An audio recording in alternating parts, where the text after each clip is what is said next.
Welcome to the Theo Therapist Podcast, where theologically trained licensed therapists share health and healing conversations. Join our host, Dr. Catrice Glenn, for conversations about real-life issues from both theological and therapeutic perspectives.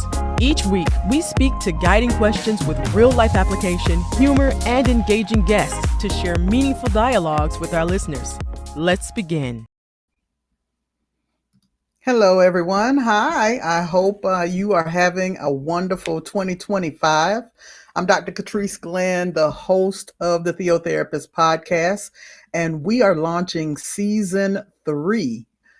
It has been a great journey so far. We launched the Theo Therapist Podcast in 2023.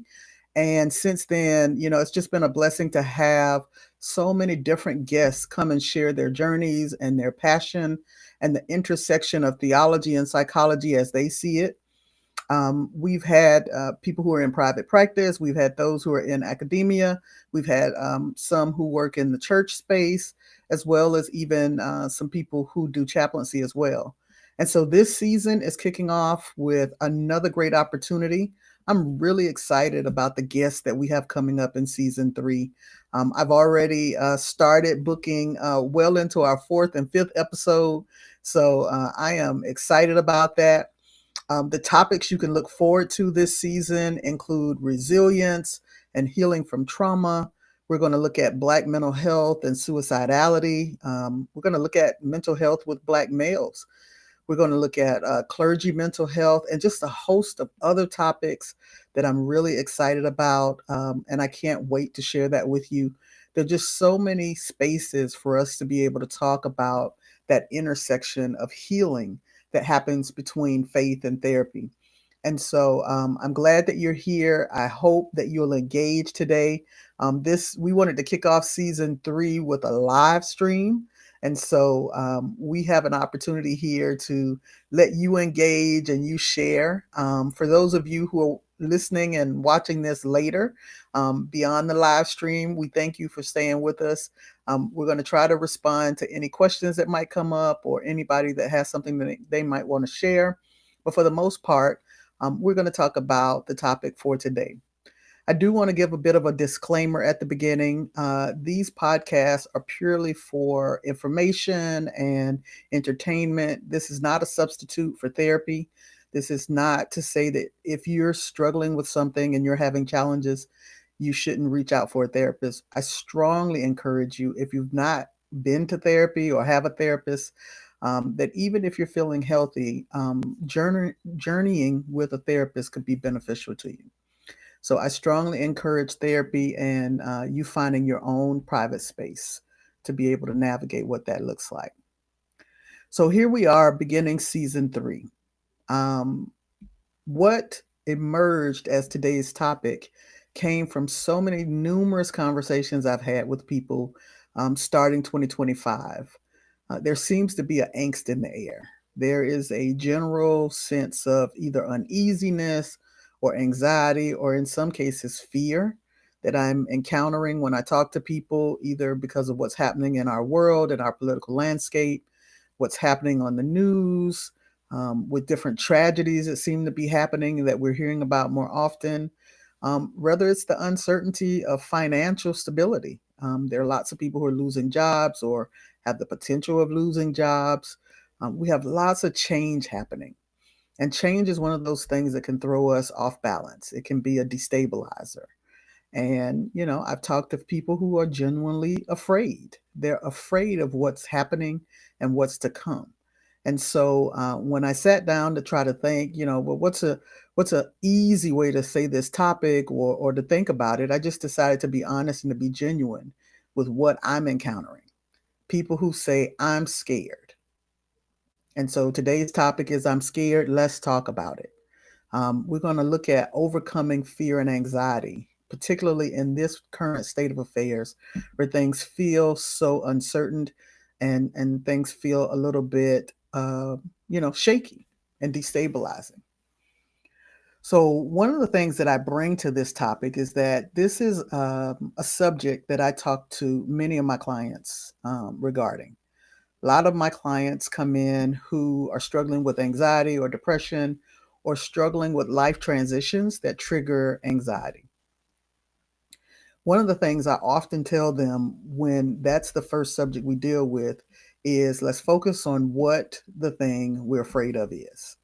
I think once we can be honest and have the courage at what the boogeyman looks like, then we can figure out a way to navigate and to conquer what we need to conquer in the moment. And so, one of the things that I want to start off by talking about is just being honest with ourselves about any anxieties we might be feeling. If there are anxieties that we're feeling, it's important for us to recognize that that's normal, it's typical. There's always going to be some new thing in our life that throws us off a bit. Some of us adjust quicker to certain situations and circumstances, and others of us struggle in different ways. And then there's that one thing that might throw you off a little bit more than normal. And so I think the first thing is to name it. What is the thing that I'm really afraid of? What does the boogeyman look like? Often I tell people, what's the worst case scenario that you're trying to hide from or act like you don't know or you're not aware of? If we can start to break down what the actual boogeyman is, maybe what we can do then is figure out, okay, I'm afraid that, I work for the federal government and they're laying off people in this biggest wave of layoffs, and I don't know if it's going to be me and what that would mean for my family. Or, maybe the prices of everything are going up so high that you're not sure that you're going to make enough to support your family or support yourself. Perhaps it's a situation where you're worried about your rights being taken away, or worried that, a mindset will emerge in this country that makes life dangerous for you or more dangerous. Those things, are very real. Those are very real situations that normally would trigger anxiety. It would trigger fear. If we can name that and go, okay, this is the thing that I'm actually worried about, then we can start to do something with that. Once we get past naming something, I think we get to a place of doing some assessment about the situation. Sometimes what we have to do is take a pause and recognize, what can I actually control? I don't work in the White House. I can't control necessarily what's happening in the White House in this moment.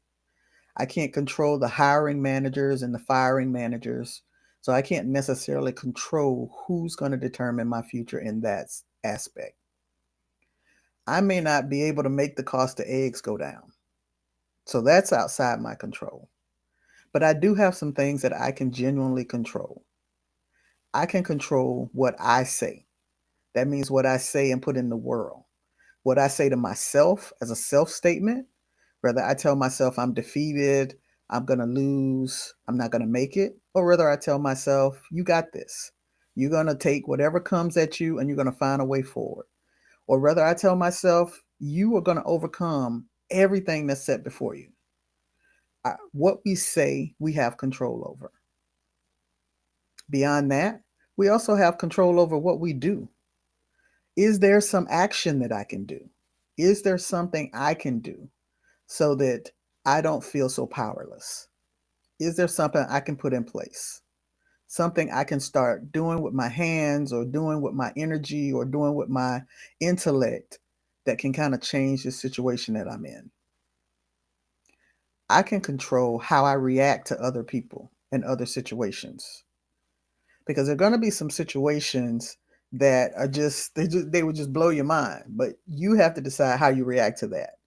I kind of talked to some people and I was like, look, if your blood pressure goes up every time you read a new news article, what's going to happen to you month 3, month 4, month 5? Your blood pressure is going to be skyrocketed because it's going to create this kind of external fear that feels like it's overwhelming. So we can control to a degree how we react to certain information. We also can control what gets in. We can, to a degree, decide who gets to speak into our piece. Like, the side conversations that happen at the water cooler at work or with your friends on the phone or the ones at church.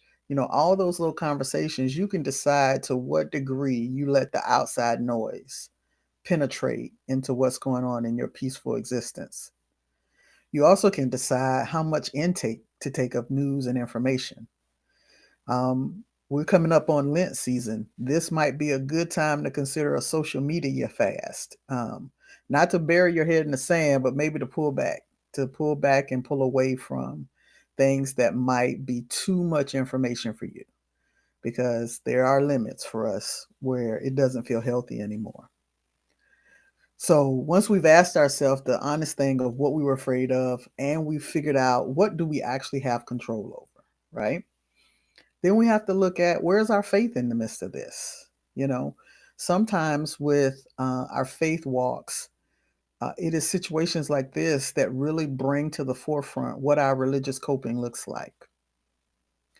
The one thing that faith tends to give us is a sense of purpose and a sense of meaning. It gives us language to understand what this looks like. Is this suffering? Is this lamentation? Is this temptation? Like, what is going on in my spiritual life based on what's happening in my external world? Is this a fight of spirit, right? We wrestle not with flesh and blood, we wrestle with spirit. And so then what is happening in this kind of spiritual realm that I'm getting affected by in my physicalness? We have to look at that. And then purpose. Even if things are not going the way we anticipated them going, is there perhaps some sense of purpose in what's happening in the world and what's happening in my world? Can I grow and become stronger and healthier and more empowered by what's happening? Is it possible that there is a space for me to become even more of who I was created to be based on what I'm fearing right now? Can it be used, right? Is that not how our faith talks about it? Christ came to overcome the world, right? So then if I am to overcome something, obviously I have to face something. And so what does this look like? Sometimes people are concerned that if I'm so afraid and I'm so scared, then I'm not being faithful. Well, I think that's your humanity. We all are human. Fear happens within this body because fear is one of those protective instincts that happens. And life is saying, there's so much happening, I'm afraid. Well, we can acknowledge that, but we don't have to stay there. We don't have to allow fear to take us over. We know that there's so many passages, particularly in Christian scripture, about fear and overcoming fear and getting beyond fear and going through fear to get and accomplish the things that are ahead of us. And so a part of it is recognizing that, your faith shines bright when they're fearful and anxiety producing situations. So lean in. This is a time to lean in and kind of grow in your space of faith. And then let's look at, what can we change? So here I want to spend a little bit of time on, what do we do with this? How do we go from feeling powerless, feeling like everything is happening to us, to get to a space where we feel empowered in this season and in this time? Well, first of all, your faith hopefully is helping you with that. But let me also add something to that. When it comes to the things that we can't control, one of the things that is going to help us feel most empowered is to focus on what I can do. So if it's writing my congressman, or if it's, being a part of a protest or a boycott, or if it's a part of making sure that I am proactive in talking to my directors and managers about what's happening in the world, or if I have the courage to have those hard conversations with my loved one that need to happen.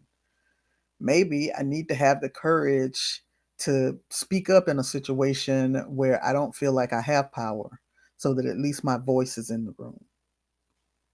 Fighting and overcoming fear and anxiety means acknowledging what it is, figuring out what your resources are, figuring out what your options are, and then responding to that fear and anxiety with one of those options. we do have options. Sometimes they're not great. Sometimes they're not what we want. Sometimes they're not the best options, but we do have options. We can choose what to change and what we can do in our effort to change things. So it looks like I haven't gotten any comments yet from those who are watching and listening. I thank you for being here. I want to transition into talking about peace and finding peace. So once we've addressed fear and anxiety and we've looked at, okay, I know what makes me anxious and fearful in this season. I know what's outside my control. I know what I can control. I know how my faith empowers me to overcome the fear and the anxiety. I know that I have meaning and I have purpose that helps me understand what's happening here.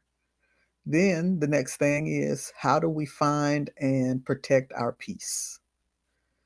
Finding and protecting our peace is kind of the last thing that I would leave you with today, because that's the thing that will help you navigate through all of the seasons of uncertainty that might be ahead of us. Philippians 4 and 6 through 7 reminds us that in everything, you know give prayer and supplication, and that anxiety is not of God. That's not the thing that we're to operate and live in. God would have us to have peace and that surpasses all understanding. One of the things that I hope that you will focus on is that you do have power. You do have some things you can do to find and maintain your peace. Well, first is remembering that you're not powerless to anything that's happening. Who you are can't be changed by external circumstances. Everything that's in you can't be changed because, some bad things are happening around you. What you have the power to do is to name how you're going to walk through every season that comes into your life. Are you going to stay close in your faith to say, hey, there was greater in me than is in the world? Are you going to choose that, you know what, I'm going to have peace because God says that I can have peace? I don't have to worry about the things because God goes before me. Through prayer and supplication, God can make a difference, and God will choose what to do for me, and I'll be okay with the outcome of what God chooses. And then contentment. I did a lesson on being content a while ago, I think in our 10th anniversary series, where I talked about the fact that contentment and peace walk hand in hand. Contentment is to recognize the things that in life that I am okay with, the things that are going well for me. I am okay if I have shelter and food and clothing and safety and security. I can be content that I don't have all my wants, but I have my needs. And where I don't have all my needs, that I can pray and ask those things. And I can do some things that help me get those needs. So finding and maintaining peace, I think, is the thing that is the long-term hold for us to navigate anxiety and fear. I hope that this conversation is just a starter for you, for those who might be struggling, for those who feel like, hey, this just scratched the surface. This didn't really, address my particular need. I strongly encourage you, connect with either someone in your clergy, a minister, or someone who's a religious leader, or definitely connect with a therapist who can walk you through ways that are unique to you and your situation and circumstance, and that will help you figure out how to overcome what's happening right now. One of the great things about having podcasts in a season like this is that it's something you can come back to over and over and go, okay, I think I can apply some of that to my life. I think in this season, I can see where that would be helpful. And I would love your feedback. We are just, like I said, preparing to launch into a season with the Theo Therapist Podcast, where we hope to address real life issues that you're struggling with or someone you know is struggling with in a way that bring some light and some light application to you. So I want to thank you for taking the time to listen today, for taking the time to come and visit. For those of you who joined via live stream, I thank you for being here. For those who are watching or listening at a later date, I once again thank you for being here. We are definitely set to continue the journey with the TheoTherapist Podcast. Next week, you definitely want to be here as my guest. Is actually a former student of mine, and her name is Reverend Leslie Johnson. And she's going to talk about her unique perspective of glam theology. Uh, it, I, she's the first person I know to connect those. And so make sure that you tune in next week for episode 2 of the TheoTherapist Podcast. The title for that one is Faith, Resilience, and Healing from Trauma. So make sure that you come back, visit all of our stations, our channels for the TheoTherapist Podcast, episode 2. And I'd love your feedback. Leave us a comment. Make sure that you like and subscribe and share all of our information with others so that we can continue to get this message out. Take care of yourself, be well, and have a great, great day.